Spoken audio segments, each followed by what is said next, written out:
Hi guys, welcome back to my channel. I'm Dhwani from Storyscape Studio.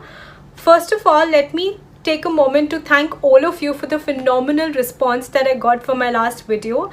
Thanks to your encouragement and support that I've got the motivation to go ahead with my new venture. So this time I'm back this week with the short story series by Storyscape Studio. So without wasting any time, let's move on into the video.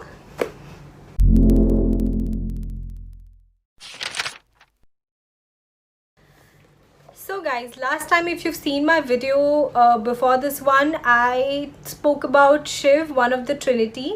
If you haven't, I'm going to be putting the link in the description box below, so please do have a look at it. So today I thought let's continue with the Trinity. I'll finish the Trinity and then move on to various other stories. So this time I've taken Brahma and I've taken this book, Devdutt Pattanaik, 7 Secrets of Vishnu. So you must be wondering why I've taken Devdutt Pattanaik, 7 Secrets of Vishnu if I have to talk about Brahma, right?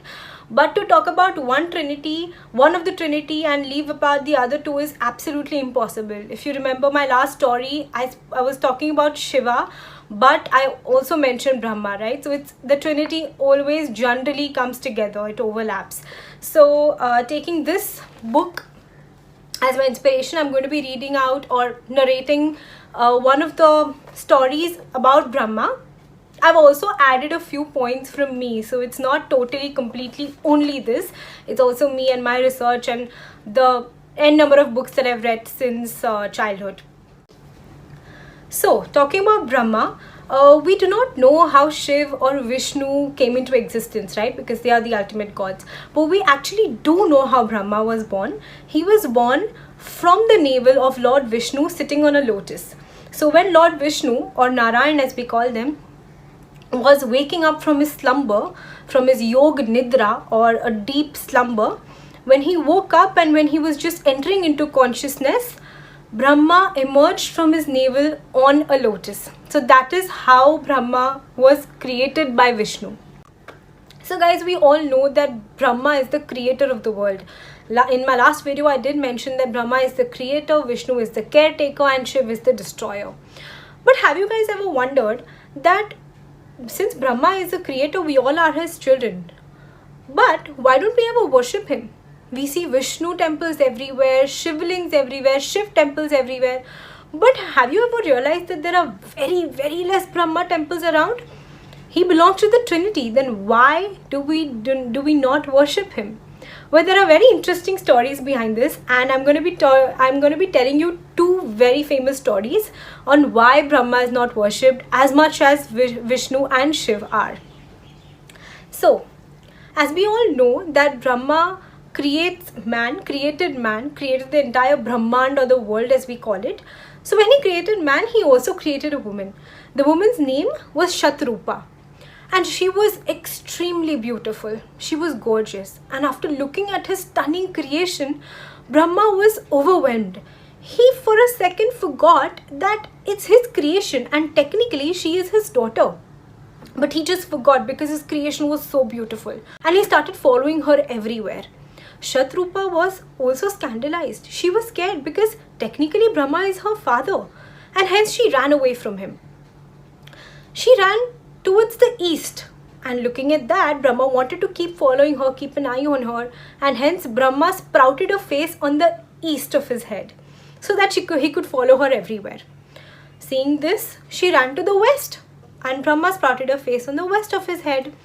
Looking at this, she ran south, and Brahma sprouted a face on the back of his head as well. This way, all the 4 directions, wherever she ran, Brahma would follow her. Finally, Shatrupa had no option. She moved to the top of Brahma to avoid him. Looking at this, Brahma sprouted a face on the top of his head. Yes, Brahma did not have 4 faces, he had 5 faces. Finally, Shiv had to intervene. He found this extremely inappropriate and he wanted to help the girl out. So he came and he chopped off the face on the top of Brahma's head. Once the face was chopped off, Brahma came to his senses suddenly and he realized what he was doing. But Shiv was too angry. So he cursed Brahma that he will never be worshipped in the entire world because of this deed of his. Brahma was scandalized. He realized what he did was wrong and he begged for forgiveness because he was stunned. He was not in his senses when all of this happened. Shiv finally relented and he said that Brahma will be worshipped as a part of Trinity, and the Trinity, that is Shiv and Vishnu, will be incomplete without Brahma. After years and years of pilgrim, and Brahma repented for years and years, after which there were many other temples in his name, but still comparatively they were still less than Shiv and Vishnu's.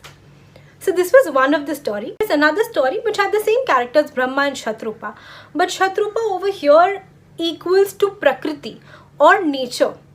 So I'll tell you that story as well. Brahma has manas or imagination, and because of his imagination he could imagine controlling Shatrupa or making her dance to his own whims, which made him joyful. But he could also imagine Shatrupa overwhelming him, which frightened him. And lastly, he could also imagine a life without Shatrupa or Prakriti, which scared him. A life without Shatrupa Prakriti means death, and he was terrified of death. He passed on this fear of death, of mortality, to all of his children, that is all of us. Hence, all of us also fear death. Hence, Brahma is not worshipped anywhere because of his fear of death. So that's it for this time, guys. Again, little fun fact. So it is said Brahma's 4 faces kept on reciting the 4 Vedas for the world to understand, for the world to not follow the same mistake that he did. And hence he still exists with the 4 faces representing each of the Vedas. It's one of the most famous Brahma temple in the world is in Pushkar, Rajasthan. So if you go there, do visit the Brahma temple because there are approximately only 6 to 8 Brahma temples in the entire world. So that's it for this time, guys. I hope you guys liked the story as well, and do let me know if you did. Do like, share and comment. Follow me on Instagram with the name storyscape_studio, and subscribe on my YouTube channel as well. Press the bell icon to not miss any of my further videos. I'll be coming next week again with a story from Vishnu's life. So stay tuned, and I'll be looking forward to narrate another story for you guys. Bye guys. Thank you for watching.